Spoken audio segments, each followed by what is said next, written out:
World War I has always been seen as a war in black and white. It was the only way pictures from the front and scenes recreated for the camera could be filmed. But it was not the reality. The reality happened in color. The slaughter, the innovation, the shock, the political upheavals, victory, defeat. The fields were green, the mud brown, the flames bright. Now, with the aid of new computer technology, the black and white of World War I has been faithfully and with minute attention to detail recast in color.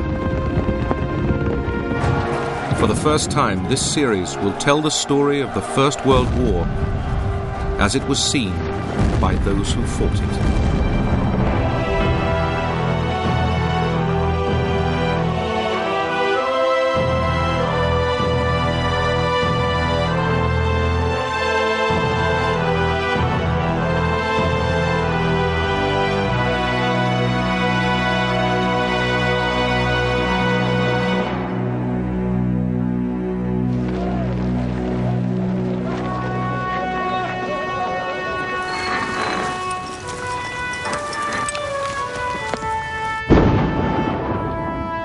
World War I was war on a scale never known or imagined before. Between 1914 and 1918, some 65 million men took up arms. 10 million died in battle. 20 million were irretrievably wounded in their minds or their bodies.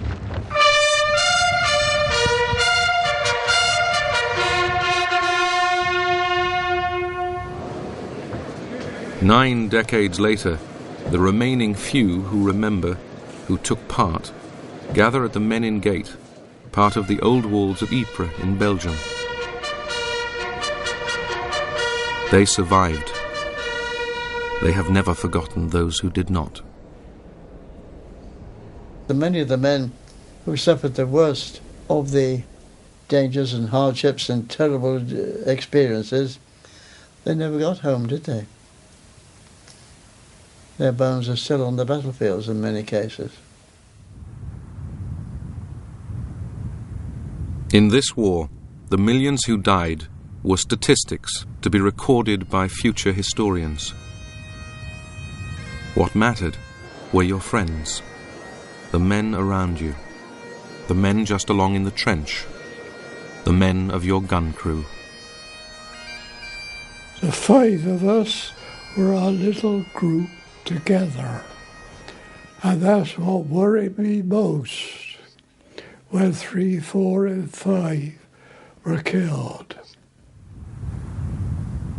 All I can remember is their nicknames: Maudie Allen, Jack and Jill. That's all I can remember. I wish I could. World War I was truly a world war, fought from the shores of America to the shores of Asia. It was a clash of great empires which destroyed the old and ushered in the new. Dynasties were shattered, a royal family murdered and replaced by revolutionary terror.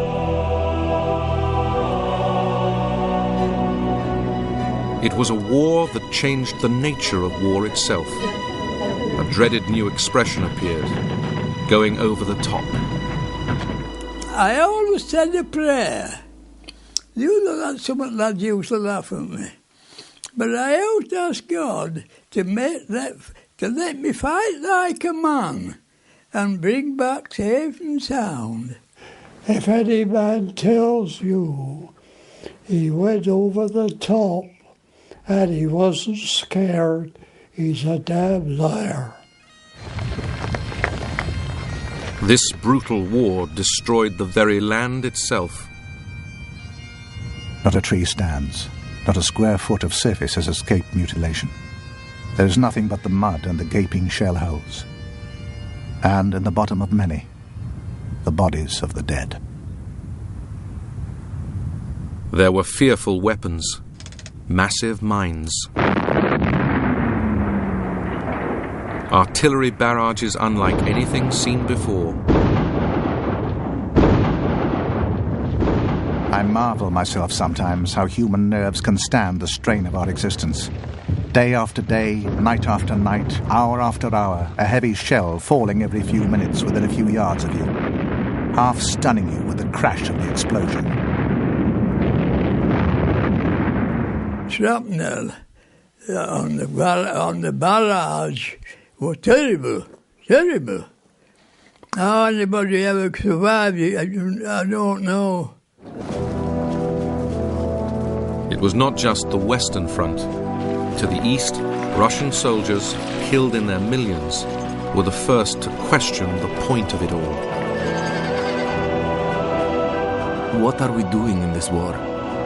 Several hundred men have already passed through my platoon alone, and at least one half of them have ended up on the fields of battle, either killed or wounded. What will they get at the end of the war? The discontent would fuel the conditions for a revolution that shook the world. This is no longer a capital, it is a cesspit. No one works, the streets are filthy. There are piles of stinking rubbish in the courtyard. It hurts me to say how bad things have become. There was a new theatre of war, the air. It was every bit as murderous as the trenches below. People were being killed every day. My best friend was there one evening, and he wasn't there the next day at lunch. You were alone. You fought alone and died alone. I kissed my mother. I cleared everything right up, and I said, "Goodbye, Mum. I don't think I shall ever see you again." There was dazzling technological innovation. Planes which took off from a platform on a ship's guns. The aircraft carrier came into being. The first thing we had to do was to learn to fly on and off the foredeck.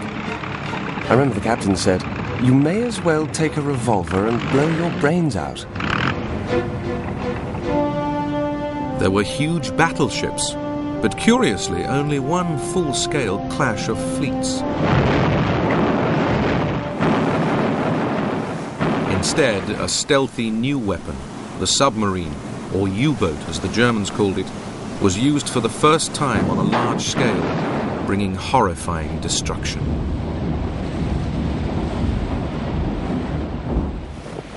Above all, it was the cost in human life that remains so staggering. And it's the names of the battlefields that have stuck in the memory. Ypres, Verdun, the Somme, Passchendaele. Those who fought in these places witnessed suffering like no other before. We came across this Cornish man. He was ripped from his shoulder to his waist with shrapnel. His inside was on the ground at the side of him in a pool of blood. And as we got to him, he said, "Shoot me." Before we could shoot him, 30 seconds, he was dead. And the last word he uttered was "mother."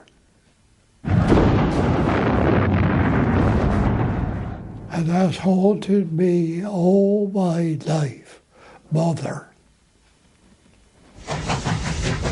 Finally, in November 1918, on the 11th minute of the 11th hour of the 11th month, the guns fell silent.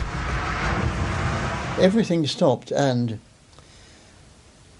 there was what I can only call as a deadly hush over everything. And we all stopped, looked at one another, because we suddenly realised that we had no objective, nothing whatever to look forward to do. By the end, human beings had undergone the most devastating experience in history, and within it, one individual decision could change a life. As that German came towards me, and I can't kill him, I mustn't kill him. I can remember when I joined the army, I swore I would serve my king and country.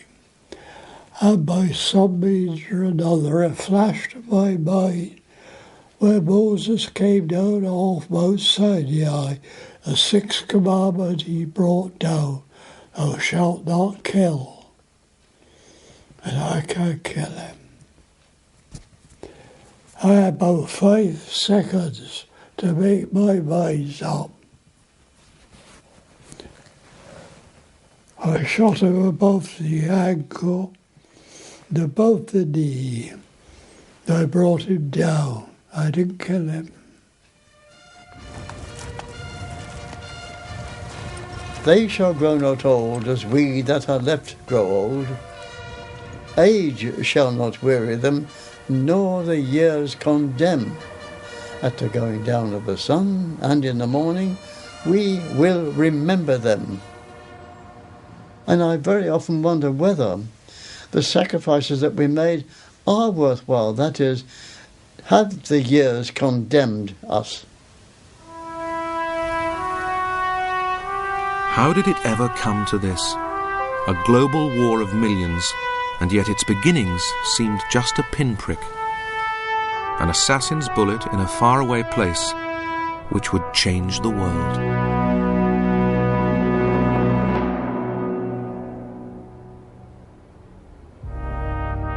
The 28th of June 1914, Sarajevo, the capital of Bosnia. A bomb is thrown at a car. It misses the occupants, the heir to the Austrian throne, Archduke Franz Ferdinand and his wife. The royal couple continue their official visit. A few hours later, the car is stopped again. This time a pistol is fired. The Austrian Crown Prince and Princess Sophie are murdered. The assassin is reported to be a member of a terrorist organization backed by the government of neighboring Serbia. Austria mourns and determines to punish the Serbs. Though few realize it, the countdown to war has begun. When Sarajevo happened, people didn't bother too much. I mean, things like that were always happening in the Balkans. It was pretty shocking, but after all, in the British perspective, they were all rather sort of picturesque savages with, you know, great glittering epaulets and unpronounceable names, and no one bothered too much. The assassination in Sarajevo seemed just a small interruption to Great Britain's golden age. In 1897, Queen Victoria had celebrated her Diamond Jubilee. Dear old Queen, what a cheer they gave her. I had an overpowering emotion of thankfulness and satisfaction that I, with husband and sons, had been present at this tremendous occasion.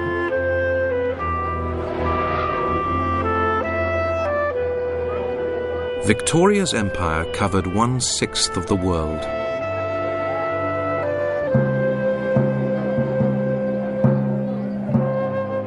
The British saw themselves as the masters abroad and a peaceful, commercial nation at home. In 1901, Queen Victoria died, the end of an era. London is almost a city of the dead. It is as if a magician's hand had suddenly arrested the swift vitality that courses through the veins of the great city. The thud of the soldiers' feet, the music of Chopin's funereal march and thud of the drums. It was as though everyone in England had lost their father and their mother. But British supremacy still seemed assured. Only one apparently small threat loomed over the Pax Britannica: Germany. A united nation since only 1871, it was the rising force of Europe, ruled by the ambitious Kaiser Wilhelm II. Ever since he'd become emperor in 1888, the Kaiser had been determined to use Germany's new industrial muscle to create an overseas empire. To first win and then protect that empire, he needed to build a navy. The Kaiser's ambitions worried the British, and the two nations began to compete with each other in a naval arms race. In 1908, in an interview with the Daily Telegraph newspaper, the Kaiser claimed he was simply imitating the other imperial powers. Germany is a young and growing empire. She has a worldwide commerce which is rapidly expanding, and to which the legitimate ambition of patriotic Germans refuses to assign any bounds. Germany must have a powerful fleet to protect that commerce. Germany's emergence had reshaped the European map. Germany formed an alliance with the much older empire of Austria-Hungary. Together, these central powers now dominated the heart of Europe.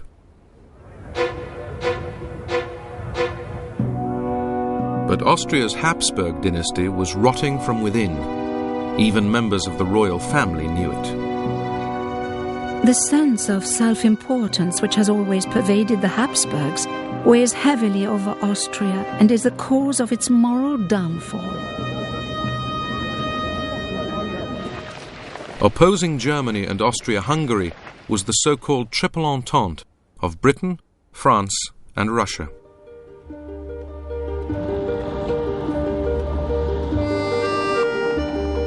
France had been racked by revolutions and defeated by the Prussians in the War of 1870. But Paris remained the most glamorous city on earth. I shall ever remember it as a marvellous city where life is well worth living for 4 or 5 months every year, just to improve one's mind in an unrivaled intellectual and artistic atmosphere. Russia was ruled over by the autocratic emperor, Tsar Nicholas II. The Russians had been defeated by Japan in the War of 1904 and 5, and this had provoked the first unsuccessful attempt at revolution. The bitterness of many Russians was summed up in a workers' petition to the Tsar. We have become beggars. We have been oppressed. We are not recognized as human beings. We are treated as slaves. We have no strength at all, O Sovereign. We are approaching that terrible moment when death is better than the continuance of intolerable suffering. But 6 years later, the Tsar and his appointed leaders believed the nation was back on track. Every year of peace fortifies Russia, not only from the military and naval point of view, but also from the economic and financial. By 1914, though the demands to curtail the Tsar's power were becoming louder, Russia was as strong as it had ever been. While Russia stood for the old, across the Atlantic stood the new, America. It was democratic, brash, optimistic, and thousands of miles from the disputes that plagued Europe. In his inaugural speech of 1905, the new president, Theodore Roosevelt, had laid out his vision of a blessed nation. My fellow citizens, no people on earth have more cause to be thankful than ours. To us as a people, it has been granted to lay the foundations of our national life in a new continent. We are the heirs of the ages, and yet we have had to pay few of the penalties, which in old countries are exacted by the dead hand of a bygone civilization. In 1914, America was a world away from the conflict that was about to engulf Europe. On July the 28th, exactly 1 month after the assassination of Crown Prince Ferdinand by, as the Austrians claimed, Serbian nationalists, Austria declared war on Serbia in revenge. Austrians were jubilant, but Europe's complex set of alliances would trigger an unstoppable catastrophe. There was an immediate feeling that something was really going to happen which would cause all the pillars of Europe, as it were, to rock. The whole business of the European relationships began to come into play. The fact that Russia was aligned to France, that we were aligned to France, that Germany was aligned to Austria-Hungary. And these relationships, far from halting the move to war, in fact, really, in a sense, almost conditioned the move to war. As Austrian troops moved into Serbia, the Germans warned Russia that if it went to war in support of the Serbs, Germany would go to war against the Russians.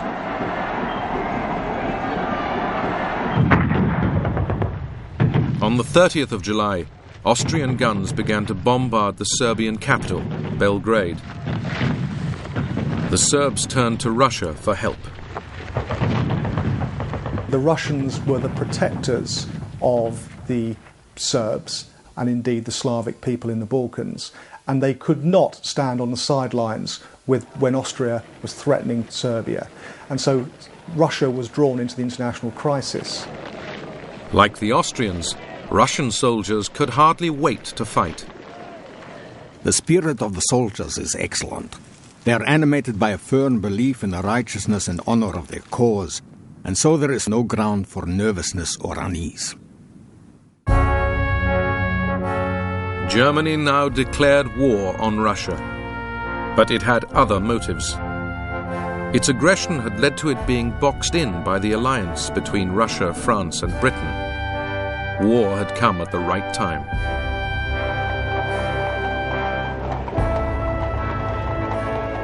People began thinking of what might be ahead. On the streets, reservists could be seen everywhere. It seemed as if people were ready to fight the world at the drop of a hat. I wondered whether this outward show of martial spirit was like whistling in the dark or whether it was genuine. Nobody really could imagine what a real war would bring us. Provoked by Germany, France now mobilized its troops. The French commander-in-chief, Joseph Joffre, drilled his men into order. But some felt only confusion. War. Everyone knows it. Everyone says so. It would be madness not to believe it. War, the great European war. No, it can't be true.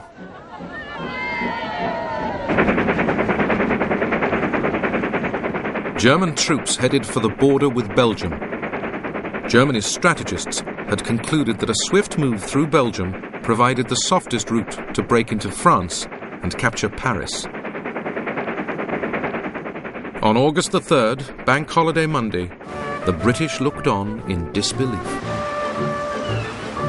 This morning at breakfast, we learned that war is formally declared between France and Germany. Germany has declared to Belgium that if her troops are allowed to pass unmolested through Belgian territory, she will protect her interests in the treaty at the end of the war. Belgium has indignantly refused, and the King of the Belgians has appealed to King George for aid.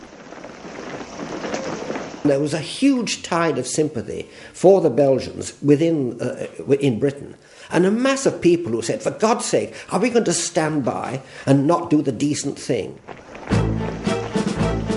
On August the 4th, the German army marched into Belgium. At last I have got my orders. Dear Mother, please try to keep constantly before your mind what I have realized. If at this time we think of ourselves and of those that belong to us, we shall be petty and weak. We must have a broad outlook and think of our nation, our fatherland, of God. At midnight on August the 4th, Britain declared war on Germany. By now, all the great nations of Europe had been sucked into the conflict. But the established view was that it would all be over by Christmas.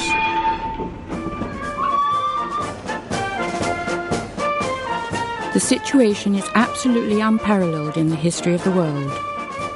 It is estimated that when the war begins, 40 millions of men will be engaged in the conflict.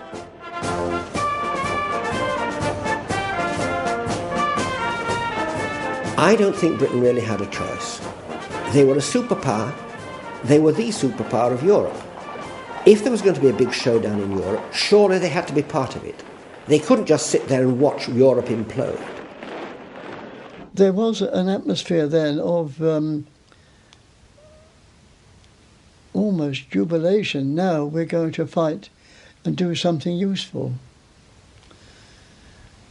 We didn't realise what war really involved. They were enemies with England, and that was always interesting to the boy of that age, and he was going to fight for England. The German army cut a swathe through Belgium.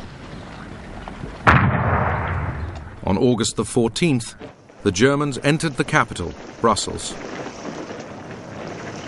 As civilians tried to resist, the German army took its revenge, in one instance executing 600 innocent Belgians. Some German soldiers began to fear what they had unleashed. To see those frightened men, women and children was a really terrible sight. By now the German soldier was frightened too, expecting to be shot from all sides. Ordinary Belgians had to flee. There are families of 7, 8 children walking along the road. The railway is their only hope. The youngsters don't understand. The others ask where they will be taken. It's an indescribable mess. As the Germans marched on, Britain was about to fight its first major European war for 99 years.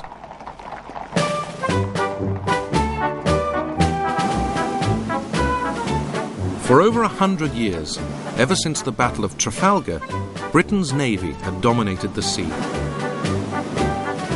In July 1914, it lined up at Spithead off the Isle of Wight for review by King George V.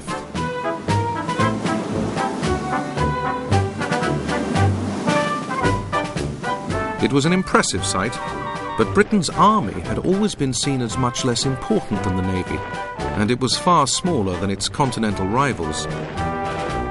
Now, in the autumn of 1914, the Prime Minister, Herbert Asquith, told the people of Britain and its empire they were facing the greatest emergency in their history. Every man and woman must do their duty. I remember in particular one Scottish regiment in full kilts, and it was absolutely thrilling to see a Scottish regiment on the march to the bagpipes. And there's something about the way the kilts were all moving together which thrilled me and all of us. Lord Kitchener of Khartoum was put in charge of raising a volunteer army, initially of 100,000 men. By the end of 1914, 1 million had joined up. I enlisted as a volunteer in 1914, September the 2nd. Myself and about 30 of my colleagues that I work with joined en masse.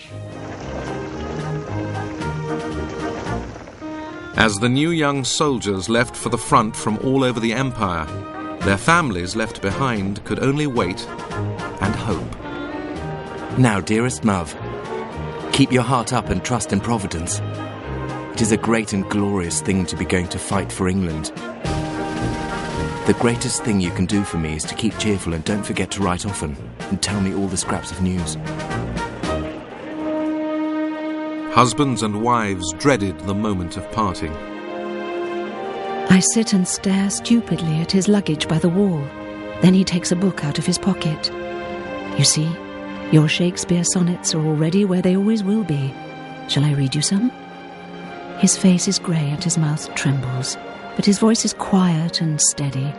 And soon I slip to the floor and sit between his knees, and while he reads, his hand falls over my shoulder. So, talking and crying and loving in each other's arms, we fall asleep.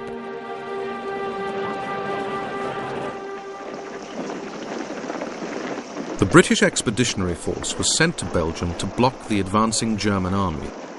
On the 23rd of August, it literally collided with the Germans at the town of Mons. Their first day of action astonished them. They crumpled up, mown down as quickly as I tell it. Their reinforcing waves coming on bravely and steadily to fall over as they reached the front line of slain and wounded. Our rapid fire was so appalling, even to us. Such tactics amazed us. And after the first shock of seeing men slowly and helplessly falling down as they were hit, gave us a great sense of power and of pleasure. It was all so easy. Though the British held their ground and inflicted huge casualties at Mons, French forces along the line were pushed back, and the Allies forced into a general retreat. The German army marched on, driving through Belgium and into France. At the same time, along the German-French border to the southeast, the French army had gone on the attack in an attempt to advance into German territory. It became known as the Battle of the Frontiers. Deprez and I riveted our gaze on the lofty line of hills to the east, which stood between us and destiny. Yonder were others like ourselves, men who would kill us if we did not kill them. French soldiers marched head-on into German guns. All around us, high explosive and shrapnel shell of every caliber kept bursting and strewing the position with bullets and splinters. Death seemed inevitable. As the French army was repelled, the Germans in turn went on the offensive. The Battle of the Frontiers turned into a French disaster. The French lost something like 200,000 men in the first month of the war alone.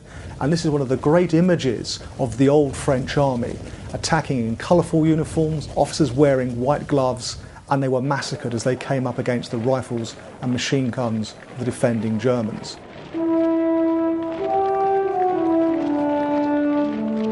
As thousands of French were led into captivity, German soldiers swiftly advanced deeper and deeper into France. Paris was in their sights. By early September, they were crossing the River Marne, just 30 miles east of the French capital. The French commander-in-chief, General Joffre, received a desperate appeal from the military governor of Paris, General Gallieni. Our artillery is old-fashioned, ammunition is lacking. The troops are insufficient and poor in quality. Our capacity for resistance is small. Gallieni then did something extraordinary. Short of proper military transport, he commandeered all of Paris's taxis to carry his troops to the front line and join Joffre's armies. Joffre now unleashed a French and British counterattack, which stunned the German army. We had the Germans on the run. Our tails were up now, and we were different men, veterans in a way. A good many of us had fought 3 battles at the age of 20. The Battle of the Marne was the turning point of the first year of the war. The German advance was stopped in its tracks. Germany's commanders knew it was a crushing blow. The German offensive on the Western Front has been wrecked. The miracle of the Marne has saved France. Why it was called a miracle was that it was so well disguised, so well delivered, that the Germans were taken entirely by surprise. Suddenly, all their plans, all their ambitions were shattered. And in fact, at that moment, the war really became a war that was destined to run on for a very long time.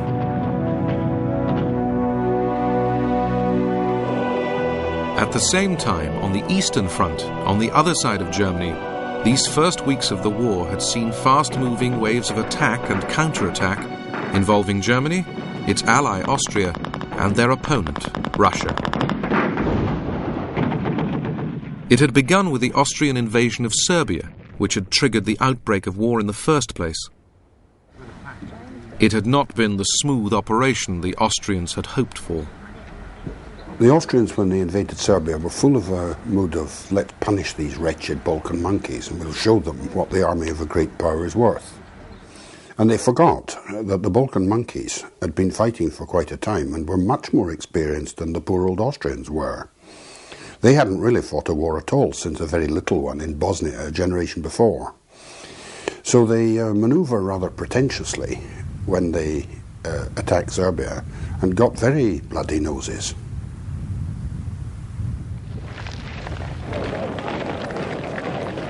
Within 6 weeks, the Serbs drove the Austrians out of Serbia.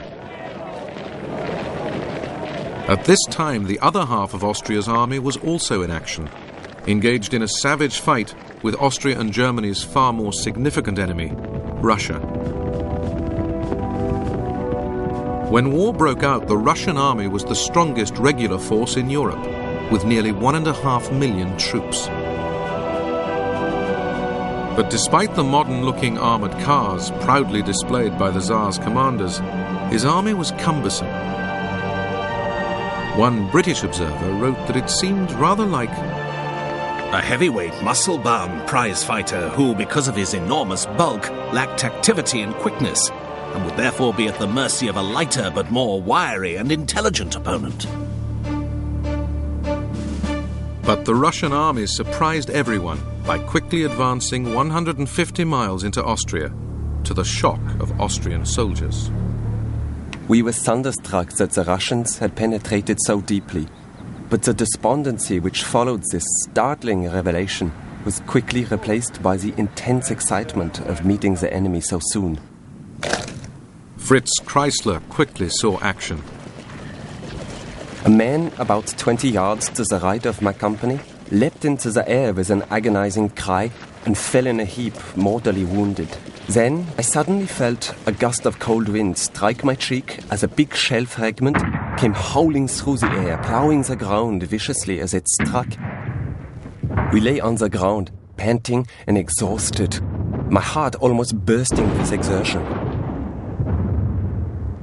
In the face of the Russian onslaught, the Austrians lost 350,000, dead, wounded, or taken prisoner. At the same time, to the north, the Russians were also invading eastern Germany. The German commanders, Generals Hindenburg and Ludendorff, gathered their forces to resist the Russian advance. On August the 26th, the Russian and German armies collided at what would become known as the Battle of Tannenberg. An English eyewitness described the unprecedented scale of the fighting. The front of this terrific battle was very extensive, and the Russians claimed to have 3 million men in action. Close fighting is more often and more extensively resorted to than ever it has been previously, even in the open field. Tannenberg was a famous victory for Germany. Its commanders celebrated. One of the most brilliant battles in the history of the world had been fought. The battle was a glorious triumph for every officer and man, and the whole country. Germany and Austria-Hungary rejoiced. The world was silent. Nearly 100,000 Russian soldiers were taken prisoner. 50,000 more were killed or wounded. Within weeks, Germany had repelled the Russian invasion. Now it was determined to try again for a breakthrough in the West.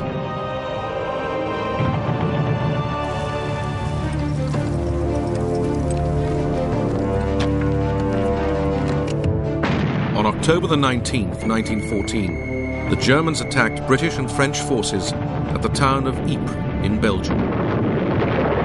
The First Battle of Ypres was in many ways the defining moment of the conflict on the Western Front in 1914.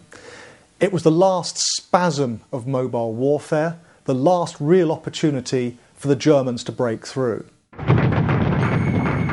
A great grey mass of humanity was charging, running for all God would let them, straight onto us, not 50 yards off.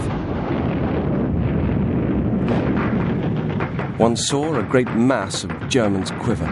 I have never shot so much in such a short time. The 3 weeks of this first Battle of Ypres brought a new and awful scale of slaughter. On our front, we appear to have lost thousands, killed, wounded or captured. And what have we to show for it? One trench. What a waste of life. Not only life, but young life. Ypres defined the war on the Western Front for the next 3.5 years. A stalemate, fought from trenches and dominated by death and discomfort. At that particular time, there was no drainage system in the trenches, so that most of the time the trenches were knee-deep up to your thighs, slopping about in water and mud. The trenches begin to look gloomy now, with the dripping of rain and darkness coming on. Mice scuttle over the path as I go to my rounds, and a rat pops over a sandbag on top of a parapet. Work begins again at stand down. There are more sentries, a party for water, a working party to improve the parapet and wire, and so on.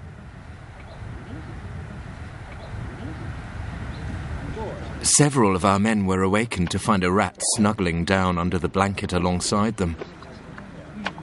There are millions. Some are huge fellows, nearly as big as cats.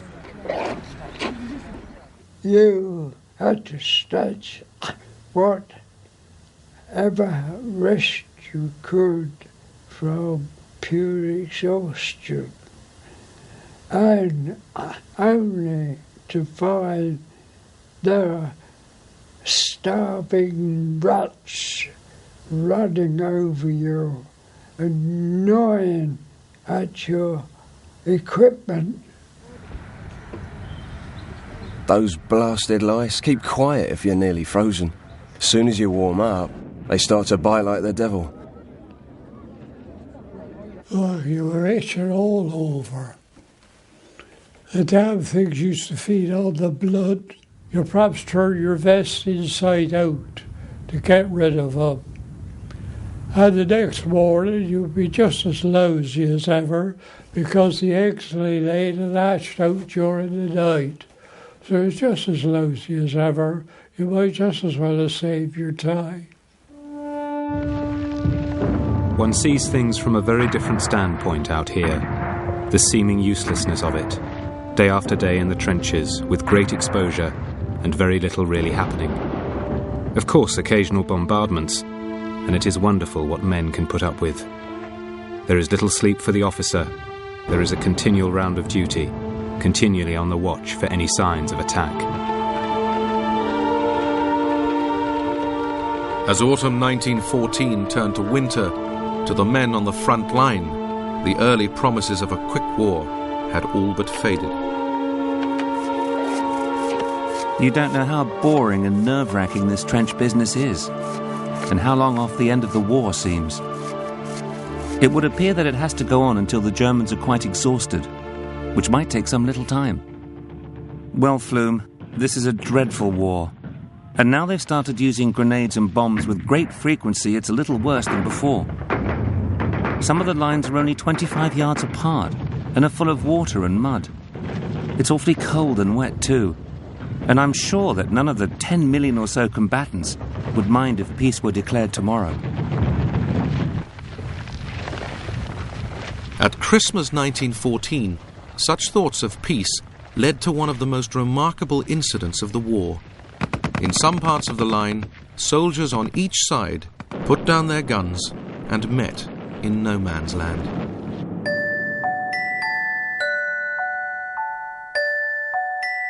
And there in the searchlight they stood, Englishman and German, chatting and smoking cigarettes together midway between the lines. A rousing cheer went up from friend and foe alike. The group was too far away for me to hear what was said, but presently we heard a cheery "Good night and Merry Christmas and a Happy New Year to you all," with which the parties returned to their respective trenches. After this we remained the whole night through, singing with the enemy, song for song.